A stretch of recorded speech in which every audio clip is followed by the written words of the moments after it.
Grandmites, it's time to unite. I'm here with another Grandma on the Run. Today I have for you Dairy Queen, and this is the Cotton Candy Blizzard. I just stopped and got some, and I have not tried this yet. I wanted to wait until I started the video.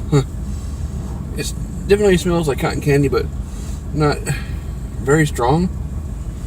But it's good to know it at least smells like it, so let's try it.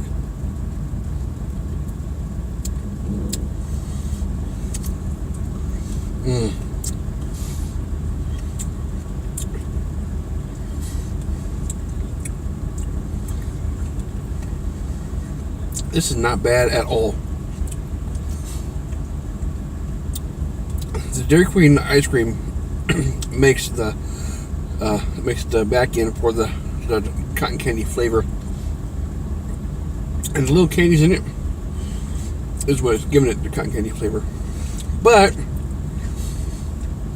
I've had other ice creams that have actual cotton candy in it that gives it the flavor, and it tastes so much better.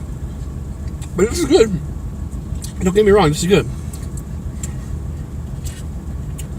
Just because I like cotton candy like so much.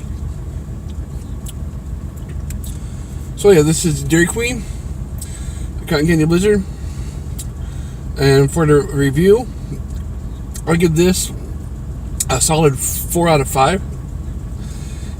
I would definitely get this again. They just started for the month of June. Anyway, I'll see you on the next episode of Grandma on the Run.